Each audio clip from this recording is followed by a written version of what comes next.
বলেন? তিনি জীবন দিয়ে প্রমাণ করেছেন এদেশে কখনো আমরা বাতিলের কাছে ছেড়ে দিতে পারি না। প্রিয় ভাই সব, আজকে দীর্ঘ 70 বছর আজকে বাতিলের জুলুমের শিকার হয়ে আজকে বাংলাদেশ জামাত ইসলামী গণমানুষের সংগঠনে পরিণত হয়েছে। ইনশাআল্লাহ আসন্ন যে জাতীয় সংসদ নির্বাচনে, সেই নির্বাচনে ইনশাআল্লাহ সর্বাধিক আসন নিয়ে জাতীয় সংসদে জামাতে প্রতিনিধিত্ব করবে ইনশাআল্লাহ।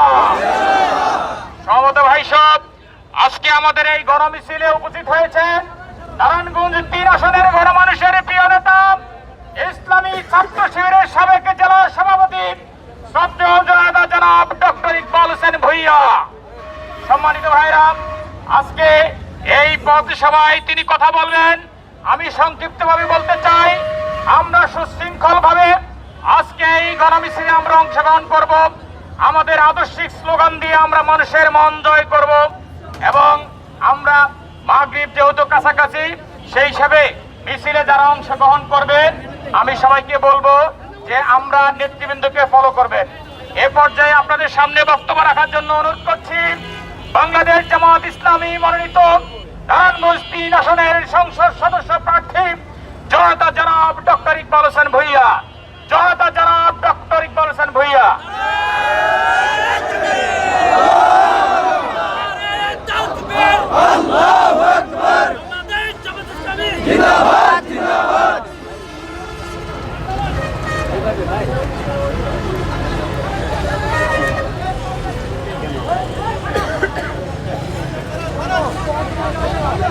আসসালামু আলাইকুম ওয়া রাহমাতুল্লাহি ওয়া বারাকাতুহু। আপনারা সবাই ভালো আছেন? সবাই ভালো আছেন আপনারা? আলহামদুলিল্লাহ। ইন্নাল হামদালিল্লাহ ওয়াসসালাতু ওয়াসসালামু আলা রাসূলিল্লাহ ওয়া আলা আলিহি ওয়া আসহাবিহি আজমাইন।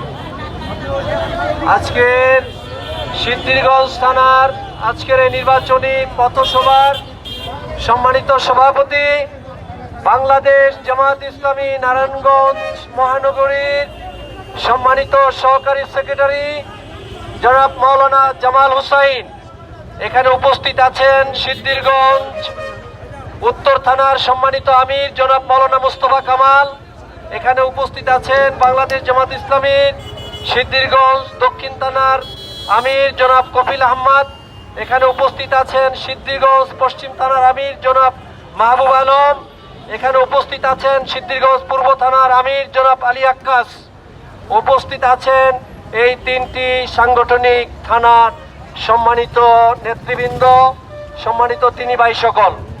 আমরা আজকে এখানে মূলত হাজির হয়েছি দিনের দাওয়াতি কাজ করবার অংশ হিসাবে, ঠিক কিনা বলেন? আমরা কোনো দলের, কোনো আদর্শের, কোনো ভিন্ন মতাদর্শের লোকদের কোনো এগেনিস্টে বক্তব্য রাখার জন্য এখানে হাজির হই নাই। আমরা এখানে হাজির হয়েছি আল্লাহ তাআলার পক্ষ থেকে পাঠানো কিতাব আল কোরআনের মেসেজ মানুষের কাছে কনভে করবার জন্য, ঠিক কিনা বলেন?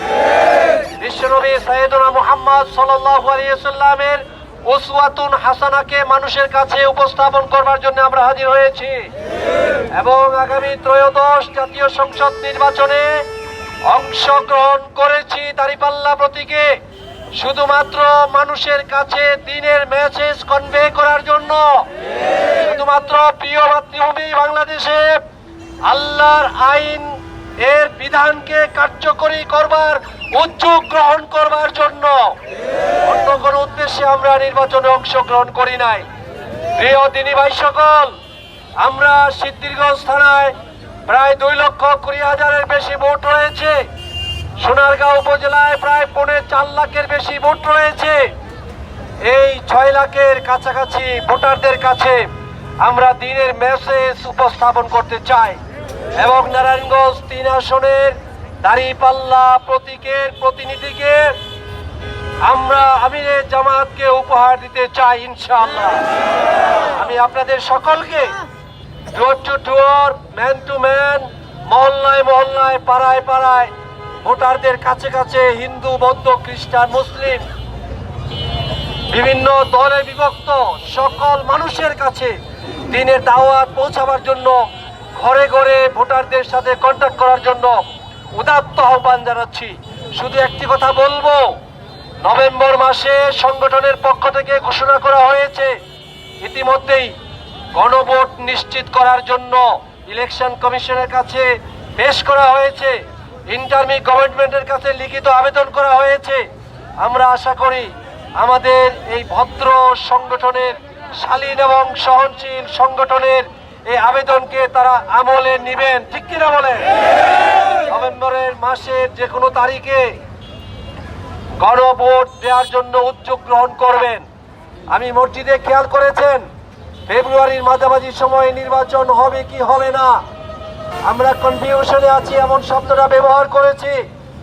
আরেকবার শব্দটা রাজপথে বলতে চাই, যদি গণভোটের স্বাভাবিকভাবে আয়োজন না করেন, জামায়াত ইসলামী, ইসলামী ছাত্র শিবির এবং এদেশের মেহনতি মানুষকে সাথে করে নিয়ে অন্তর্বর্তীকালীন সরকার এবং ইলেকশন কমিশনকে নভেম্বরের মধ্যে গণভোট দেওয়ার জন্য জনগণের পক্ষ থেকে আপনাদেরকে বাধ্য করা হবে এবং এরপরেই জাতীয় সংসদ নির্বাচন হবে। কারণ ব্যালট পেপার এবং ব্যালট বক্স চিন্তাই হোক, এটা বাংলাদেশের মানুষ আর দেখতে চায় না। 5ই আগস্টের পরে বাংলাদেশের ভিন্ন রকম পরিবেশ তৈরি হয়েছে। এই ভিন্ন মাত্রায় যে পরিবেশ তৈরি হয়েছে, এই পরিবেশে একটি সুষ্ঠু নির্বাচন, ফ্রি, ফেয়ার, ক্রেডিবল এবং ইনক্লুসিভ একটি নির্বাচন হইতে হবে। সকল দলের অংশগ্রহণ লাগবে, তবে ফ্যাসিস্টদেরকে অবশ্যই এই নির্বাচনে অংশগ্রহণ করার সুযোগ দেওয়া হবে না। আপনাদের সকলকে আমাদের গণমিছিলে অংশগ্রহণ করার উদাত্ত আহ্বান জানিয়ে আজকের পথসভার আমার কথাবার্তা এখানে শেষ করছি। ওমা আলাইনা ইল্লাল বালাগ। আসসালামু আলাইকুম ওয়া রাহমাতুল্লাহি ওয়া বারাকাতুহু। সম্মানিত ভাইয়েরা, আমরা আবার ভিতরে যাব, সেই হিসাবে আমি সামনে